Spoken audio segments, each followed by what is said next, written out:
the beginning of the show, we meet Jonathan Smith walking alone down a quiet road, heading somewhere unknown. He waves to a passing truck and asks the older man driving for a ride. The man rudely says no because according to him, nothing is free in this cruel world. Jonathan tells him that kindness is free, but the man isn't interested and drives away. Moments later, the truck suddenly breaks down. Jonathan offers to help, but the man stubbornly refuses at first, not wanting him to touch it. However, after struggling to fix it himself and getting nowhere, he reluctantly allows Jonathan to take a look at the engine. Like a miracle, Jonathan fixes the truck and kindly wishes him a good day, which makes the man change his mind and offer a ride. Jonathan reveals he is on his way to Crest, a retirement home for old people. After the man drops him at Crest, Jonathan steps inside to find old people drowsing and going about their boring days in the lounge area. Jonathan heads to the manager, Mr. Huskins' office, for a job interview. However, Mr. Huskins points out that the job posting wasn't supposed to appear in the newspaper until the next day. Jonathan explains that he has a friend at the newspaper and thought getting in early might give him an edge. While Mr. Huskins believes the story,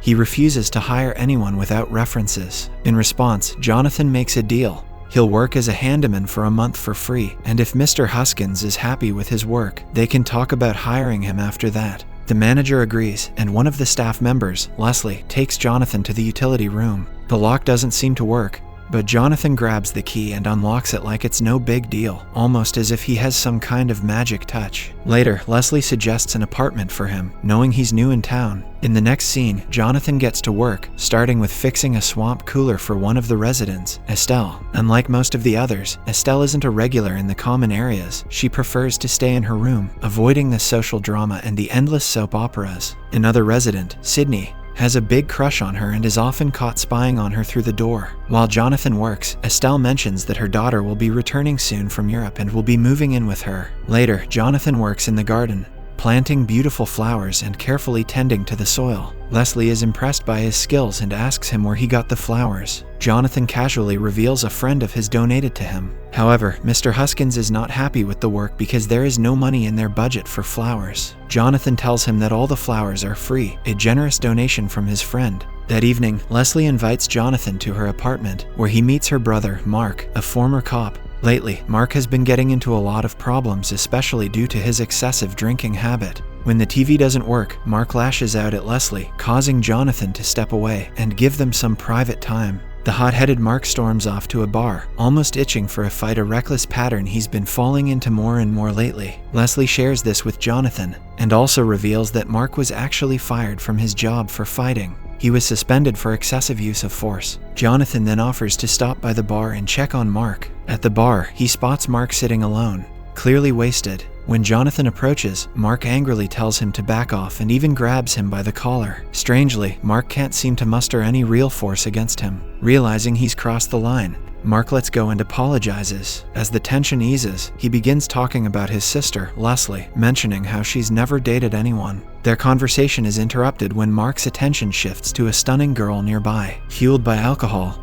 he starts bothering her. The girl's boyfriend notices and steps in to confront Mark. Jonathan quickly intervenes, apologizing on Mark's behalf, but the boyfriend isn't willing to let it slide. He challenges Mark to step outside behind the bar. Once there, the man punches Mark and throws him to the ground. Another guy joins in, taking swings at Mark too. Just when things look dire, Jonathan arrives and effortlessly handles the two aggressors, teaching them a lesson they won't forget. With the situation under control, he helps Mark up and takes him home. The next day, Leslie notices two bicycles parked in front of her building. Jonathan suddenly appears and tells her that they're for them to ride to work. When she asks where he got them, Jonathan casually says a friend gave them to him. They hop on and ride together to Crest while enjoying the fresh air. When they arrive, Leslie is amazed to see that the flowers have already bloomed. Just yesterday, they were planted, and now they're in full bloom, vibrant and alive. Later, while watering the plants, Jonathan invites Sydney and the other residents to join him in gardening. They happily agree, grabbing tools and heading outside. It's the first time in a long while they've done something so fun. However, Mr. Huskins isn't pleased with the work. He storms over, complaining that they're dealing with elderly people here and it's too risky to give them tools, let alone let them garden. Jonathan calmly reassures him that no one will get hurt,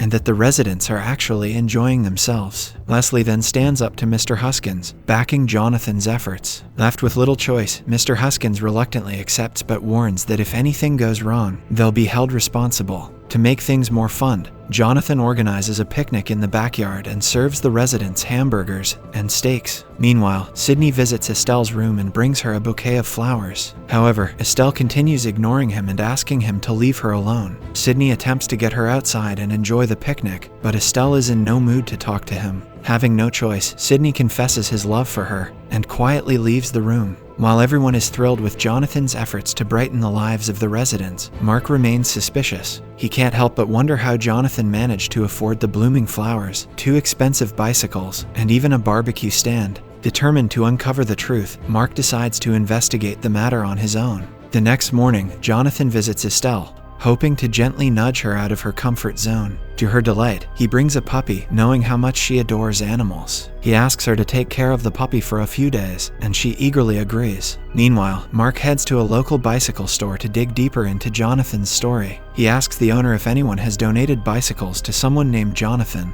The owner denies ever giving away bicycles for free, explaining that he only offers discounts on purchases. He even tries to sell a new bike to Mark. However, Mark declines as he is more focused on his investigation. With no proof to back up Jonathan's story, he grows even more suspicious. The next day, Estelle surprises everyone, especially Sydney, by finally stepping out of her room to walk the puppy. Seizing the moment, Sydney asks her out to dinner, and she happily agrees. That evening, Leslie invites Jonathan to dinner. As she gets ready, Mark warns her about Jonathan, claiming he might be a con artist. Leslie instead tells him to give her some privacy, and reveals that she is confident in her own judgment. Frustrated, Mark steps out and drives to the next street. Once Jonathan leaves his apartment, Mark sneaks inside to investigate. To his shock, the apartment is completely empty, no clothes, no food in the fridge, not even a toothbrush or razor. Meanwhile, Leslie and Jonathan prepare for dinner, but Leslie realizes she forgot to buy sour cream. Jonathan reassures her, saying he might have some in his apartment, and heads back to get it. Moments later, he grabs a sour cream container from the same fridge Mark had just found empty. He suddenly senses someone's presence and calls out for Mark to come out of hiding. Mark then confronts Jonathan, demanding to know who he really is. The latter calmly replies that he's just doing his job, that is, helping people as instructed by his boss. When Mark asks who his boss is, Jonathan casually says, God. Mark is convinced Jonathan is bluffing and threatens to call the police. However, Jonathan locks the front door and urges him to listen. He then reveals that he's an angel, not a perfect one, but he does his best. He was sent by God to help those in need. Still skeptical, Mark tries to leave, but the door won't budge. To prove his claim, Jonathan asks Mark to check the fridge again. Though doubtful, Mark opens it and is stunned to find a plate of steak, his favorite meal inside. For the first time, Mark starts to wonder if Jonathan might actually be telling the truth. When Jonathan returns with the sour cream, he finds Leslie talking on the phone with Estelle. Turns out, Mr. Huskins is selling Haven Crest, and the residents have nowhere to go. Worried, Leslie, Jonathan, and Mark drive to the retirement home and discuss their plan to stop Mr. Huskins from selling the home. Estelle finally breaks down and confesses the painful truth to everyone. Her story about her daughter picking her up after returning from Europe was a lie. In reality, her daughter abandoned her at Haven Crest, deeming Estelle too much of a burden to care for. What's worse is the fact that her daughter doesn't work and has plenty of free time, yet she still chose to leave Estelle at the retirement home. This cruel rejection weighs on Estelle every day, making her feel broken and unwanted. It's why she avoided talking to people or getting close to anyone. But then Jonathan showed up, and for the first time in ages, she started to feel like life might have some meaning again. That tiny bit of hope kept her going until today, when the devastating news about their home being sold shattered her all over again. The news hit everyone hard. Haven Crest isn't just a place to stay, it's their whole world. Now, with the future so uncertain, the residents are scared and desperate. They come together and pray that somehow, someway, a miracle will save their home. The next morning, Jonathan confronts Mr. Huskins and attempts to talk him out of selling Haven Crest. Unfortunately, the manager has made up his mind and instead gives him 2 options, either to buy the home for $116,000 or stop bothering him. Jonathan has less than a day to find the money to match the offer. Understanding the gravity of the situation, Mark suggests Jonathan bet on a horse race. Left with no other choice, Jonathan reluctantly agrees to the risky plan. On the day of the race, Jonathan and Mark send Sydney to place a bet on the number 5 horse, Devil's Lad, which Jonathan had chosen with a little inspiration. Leslie, Estelle, and the rest of the residents also join them in the race and wait for the much-awaited performance. Although the race is close, the number 7 horse, Cindy Kim, wins, leaving everyone thinking their chance is gone. However, as they leave the track, They check the ticket and discover a mistake. Turns out, the clerk accidentally gave Sydney a ticket for the number 7 horse instead. Jonathan and the group calculate their winnings and realize they now have more than enough to buy Haven Crest for themselves. Together, they return to the retirement home as the new owners and tell Mr. Huskins how things will be from now on, including allowing outings, pets, and barbecues. That night, the residents throw a lively party to celebrate their win. Sydney and Estelle kiss for the first time while others equally enjoy their time together. Meanwhile, Jonathan prepares to move on, now that his first mission is complete. Mark asks him to stay for a few days, but Jonathan tells him that his work is done here. Before leaving, he offers Mark some advice, telling him to take care of Leslie because she deserves a better life. The following morning, as Jonathan walks down the road looking for a ride, Mark pulls up and asks him to get inside. He tells Jonathan that he wants to help him help others. Jonathan initially refuses, explaining that God doesn't allow partners. But as Mark drives off, his car suddenly backfires and breaks down. Jonathan then takes this as a sign that God changed his mind. He fixes Mark's car and joins him for their next adventure. After hours on the road, the duo picks up a young hitchhiker named Tony, heading to the next town. Wanting to be kind, they stop at a roadside diner and offer to buy him some food. But Tony refuses and stays in the car. Mark figures Tony is too proud to accept their help, so he orders a burger and fries for him. He plans to pretend it's his own food that he couldn't finish and offer it to the kid. But before the food arrives, Tony jumps into the driver's seat and steals Mark's car. Mark quickly realizes what's happened and chases after him,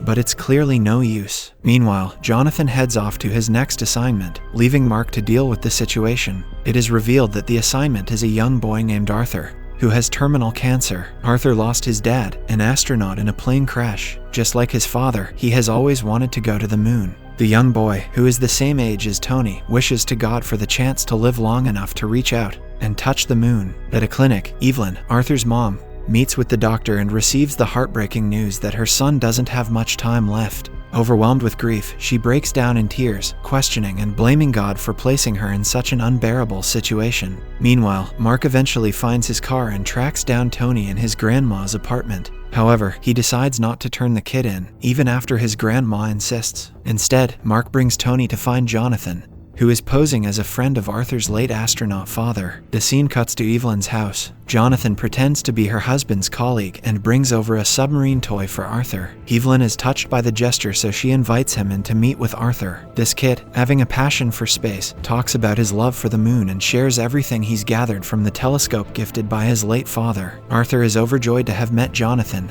who once knew his father. He then invites him to stay over for dinner. Just then, Mark and Tony show up at the door and Evelyn asks everyone to stay for a barbecue. They enjoy a meal together, chatting and having a good time over dinner. After dinner, Arthur invites Mark and Tony to look through his telescope, but Tony slips away. He heads downstairs to steal small items from the house. While trying to leave, he runs into Jonathan, who immediately knows what Tony is up to. Initially, Tony doesn't regret stealing because he believes Arthur has everything he's ever wanted: a mansion, a loving mother, and a yard full of space junk. However, when Jonathan tells him about Arthur's cancer struggles and reveals that the boy is dying, this news shifts Tony's perspective. He then begins to bond with Arthur, spending time with him and helping make his days joyful. One night, Arthur opens up to Tony and admits he's dying. Tony, already aware, looks deeply upset but doesn't say much at first. Arthur confesses he's scared, unsure of what's waiting for him on the other side. Then, with a shaky voice, he asks his friend for a favor, something that clearly means the world to him. He asks Tony to look after his mom when he's gone. Arthur says softly that Tony and his mom are like two pieces of a puzzle that just fit as if it's fate. He doesn't want to leave this world knowing his mom will be alone, and he doesn't want Tony to face life without someone by his side either. Arthur's voice breaks as he pleads with Tony to think about it. After a moment, Tony nods and promises that he will. The group, including Mark, Tony, and Jonathan, stays with Arthur for several days, allowing him to enjoy various fun activities. However, one night, Arthur collapses and is taken back to the hospital. When he regains consciousness, he asks his mom to adopt Tony as her child, adding that he always wanted a brother. Filled with emotion, Evelyn agrees and promises to take care of Tony. Meanwhile, Tony is also now deeply connected to Arthur and his mother, so he decides to stay and support her through the grief of losing her son. Later that night, Jonathan visits Arthur to take him on his final journey. Arthur is eager to see him and asks if it's possible for him to go to the moon. Given his condition, Jonathan gently asks him to look out the window at the full moon, and keep his eyes on it. As Arthur gazes at the glowing moon, a smile spreads across his face. He excitedly says he feels like he's getting closer to it. Subscribe for more videos like this, turn on the notification, and leave 1,000 likes or 100 comments if you'd like us to continue part 2. Thank you.